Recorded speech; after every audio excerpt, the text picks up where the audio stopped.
Queridos hermanos y amigos, gusto de saludarles y encontrarnos nuevamente juntos para compartir la palabra del Señor. El Dios único y verdadero encargó a hombres que anunciaran su voluntad. Así también el Espíritu Santo les guió para que escribieran la voluntad de Dios.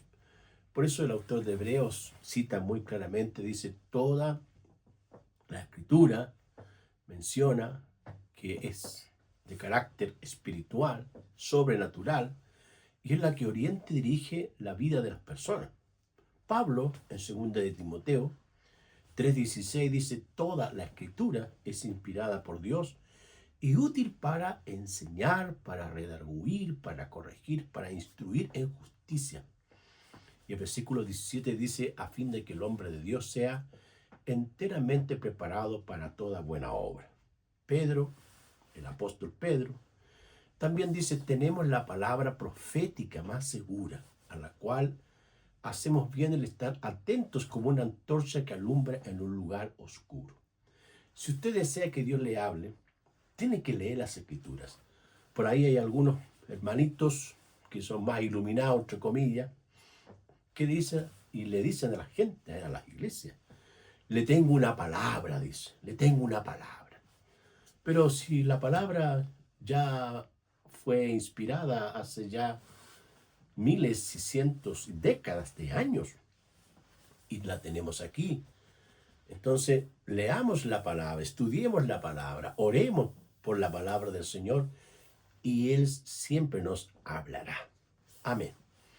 En el día de hoy quiero leerles un pasaje de Éxodo capítulo 11, versículos 1 al 10. Reitero, Éxodo 11, versículos 1 al 10, que dicen así.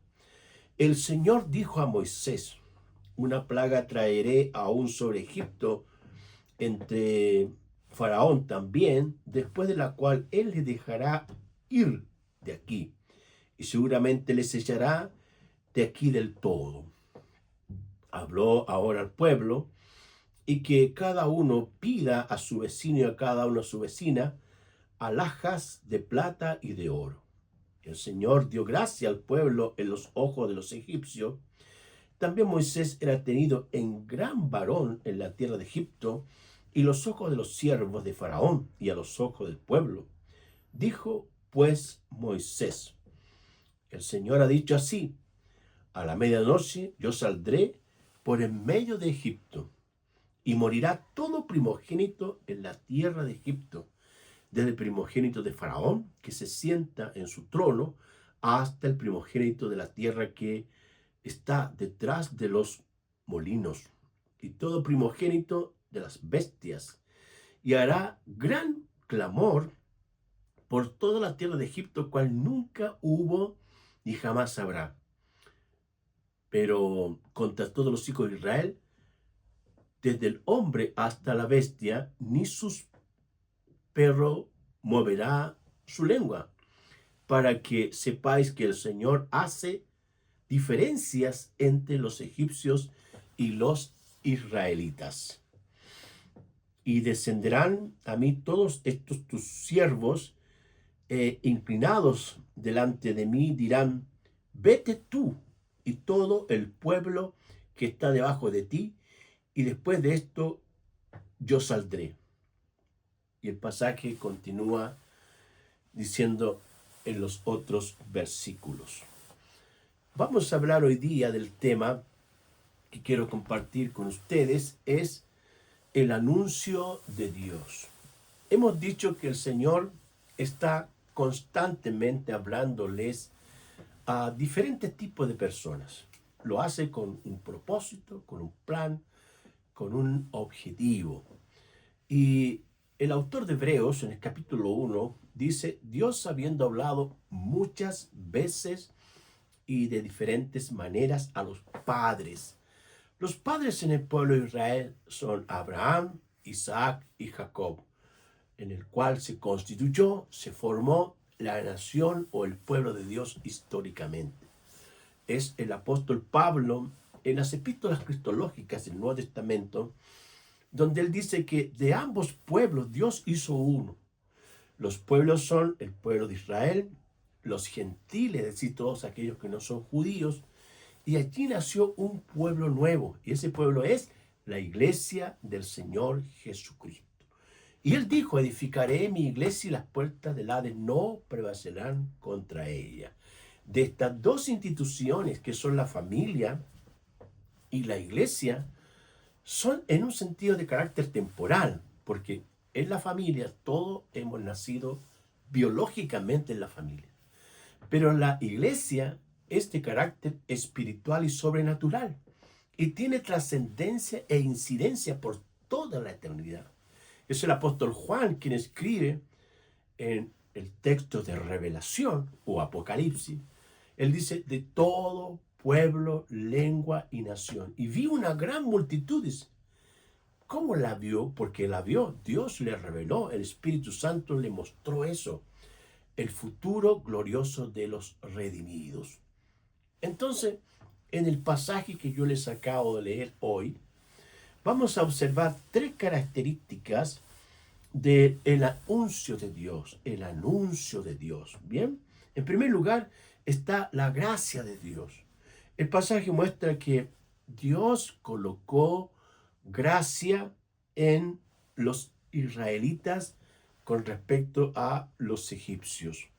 Esta palabra gracia en hebreo, que se escribió en el Antiguo Testamento, es la palabra chen, que significa el favor, la aceptación, la benevolencia y la buena voluntad.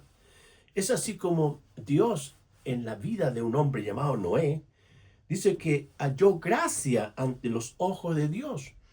Tiene que haber tenido una característica, una forma de vida muy especial Noé, que lo diferenciaba de los pueblos paganos o los habitantes o los que vivían próximamente a él. Noé halló gracia delante de Dios. Otra de las palabras que utiliza el autor bíblico es la palabra Gesed. Y Gesed se traduce como misericordia, bondad, amor fiel y también lealtad, o directamente en el contexto de Dios, la lealtad constante del Dios Todopoderoso hacia su pueblo. Moisés era tenido en gran estima y gran valor en la tierra de Egipto. Recuerden que había sido criado por la familia real, una de las hijas de Faraón, que estaba relacionada allí, que vivía en el palacio, lo crió, pero con la ayuda y la tutela específicamente de su madre. Bien, pero llegó un momento en que Moisés se introdujo en el contexto egipcio y allí era un hombre valorado, respetado y estimado.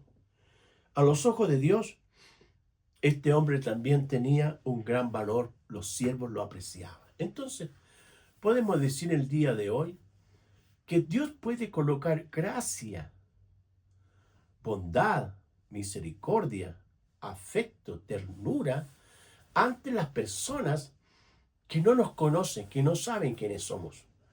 Y en ese sentido, el creyente, al ir a un lugar a otro, Dios derrama su gracia en las personas para que podamos ser aceptos. En segundo lugar está la muerte del primogénito. Los versículos 5 al 7 muestran cómo el Señor va a quitarle la vida al primogénito, no solamente de Faraón, sino de todas las familias, y también tendrá un impacto en los animales. Ahora, esta palabra primogénito tiene que ver con que lo que nace primero, o el que nace primero. Y tiene dos sentidos. Uno es el sentido literal del primer hijo, y segundo, un sentido de posición o privilegio.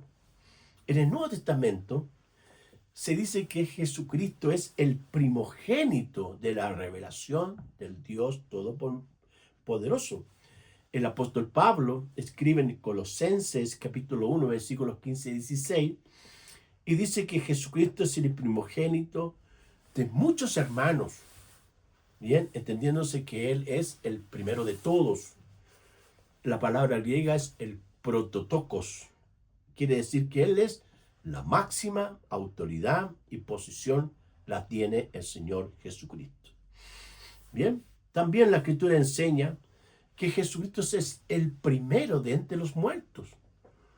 Jesucristo venció la muerte, venció a Satanás, venció el pecado. Y Él es el primero que va adelante abriendo el camino para que después las primicias, los primeros creyentes, luego los otros creyentes, y así en el orden que Dios ha establecido, Jesucristo es el primero de todos en todos. Se refiere también a la supremacía que tiene el Señor y la autoridad que Él tiene. Recuerden que la lectura de los evangelios y el estudio de los sinópticos nos muestra que Jesucristo tenía una gracia especial, una autoridad especial. Y que cuando la gente lo veía accionar, enseñar, sanar, restaurar, levantar los muertos, dice la Escritura que se admiraban de su doctrina. Y que Jesús no le enseñaba a la gente como los escribas, sino que tenía autoridad. Había en Jesús un hombre lleno del Espíritu Santo con poder y autoridad para dirigirse, para actuar, para enseñar, para consolar también. Y es muy importante entender que usted y yo, en un sentido, puede que en la familia seamos el primero en cuanto a que nos convertimos al Señor. Siempre habrá un primero en ese sentido, pero es importante que sigamos al primero de todos, que es el Señor Jesucristo. Y en tercer lugar están las maravillas del Señor. El versículo 9, quiero leerlo, del 11:9, dice: el Señor dijo a Moisés: Faraón no les oirá, para que mis maravillas se multipliquen en la tierra de Egipto. Qué interesante cuando uno se pone a leer esto con mucha detención y mucho cuidado. Faraón no les oirá, para que mis maravillas se multipliquen en la tierra de Egipto. Efectivamente, Faraón los escuchaba temporalmente, transitoriamente, su corazón era quebrantado, era sensible, en algunos momentos luego se endurecía, Dios lo endurecía, pero eran ocasiones, oportunidades, acciones donde el Dios Todopoderoso se glorificaba con mayor poder, con mayor vehemencia, con mayor reiteración, y es eso lo que hay que destacar acá, que el Dios Todopoderoso manifiesta su bondad frecuentemente, reiteradamente. Es así como que en nuestra vida también hay sucesos, hay etapas, hay fracciones donde nosotros oramos al Señor y queremos que Dios actúe ya. Sin embargo, no es así. Dios a veces interviene de diferentes maneras y formas para manifestar sus maravillas, para actuar en su tiempo, para glorificarse con mayor fuerza e impacto. Es como el caso de la resurrección de Lázaro. Marta y María mandan buscar a Jesús y Jesús no fue de inmediato, sino que se quedó 4 días. Cuando Jesús llega y se encuentra con Marta y María, les dice: ¿dónde lo pusiste? Y ellas le dicen: Señor, hiede ya. 4 días, imagínense, hediondo, ya estaba en descomposición el cuerpo. Pero Jesús sabía lo que iba a hacer. Y él incluso ora, dice: Padre, yo sé que siempre me oyes. Y eso es una acción concreta de que el Señor sabía que Dios lo escuchaba. Pero también nosotros también debemos tener la convicción de que el Señor siempre nos escucha. Él escucha nuestras oraciones. El que hizo el oído no te oirá. El que hizo los ojos no te verá. El que hizo nuestro corazón no palpitará por nosotros también en nuestras aflicciones. Entonces, las maravillas del Señor las tiene Él listas y preparadas mucho más. Hay algunas que vamos a experimentar: la gracia, el poder, los milagros, las señales, las intervenciones del Señor, donde Él nos va a cuidar. Pero también tenemos que entender de que hay muchas más, muchas maravillas que vienen en camino, que aún no son el momento que Dios quiere que se activen, porque Él es el que elige el tiempo, la hora, el lugar y dónde Él intervenir. Qué maravilloso es. El texto menciona, lo leo de nuevo, mire. El Señor dijo a Moisés: Faraón no les oirá, para que mis maravillas se multipliquen en la tierra de Egipto. Y Moisés y Aarón hicieron todos estos prodigios delante de Faraón, pues el Señor había endurecido el corazón de Faraón y no envió a los hijos de Israel fuera de su país. El capítulo 12 nos muestra efectivamente que el Dios Todopoderoso vino, envió el ángel de la muerte y murieron muchos, o por qué no decir la mayoría de los primogénitos de los hijos egipcios. Es más, murió el primogénito de Faraón y también los animales. Entonces, el anuncio de Dios o la voz de Dios en este pasaje tiene que ver con la gracia de Dios, tiene que ver con la muerte de los primogénitos y también tiene que ver con las maravillas del Señor. Hay muchas maravillas que el Señor va a hacer con usted, con nosotros. Hay muchos milagros, prodigios y señales que el Señor quiere hacer con usted y con nosotros. Por lo tanto, estemos atentos, busquemos al Señor, leamos su palabra y veamos las maravillas del Dios Todopoderoso. Oremos. Padre, en el nombre de Jesús te damos gracias porque tú eres nuestro Dios, nuestro estandarte, nuestro primogénito, el primero de todos en todo, Señor, donde tú quieres hacer milagros, prodigios y señales. Glorifícate, Señor. Sigue sanando, sigue restaurando, sigue recuperando órganos del cuerpo, del corazón, Señor, las venas que se abran en el nombre de Jesús, los ojos sean abiertos, los oídos sean abiertos en el nombre de Jesús, los paralíticos sean levantados en el nombre de Jesús, porque tú tienes todo el poder para sanar, Señor. Bendito sea tu nombre. Ministra a través de este mensaje, de tu palabra, sanidades, prodigios, señales y salvación. Te lo ruego, Padre, en el nombre de Jesús. Amén. Que Dios les bendiga.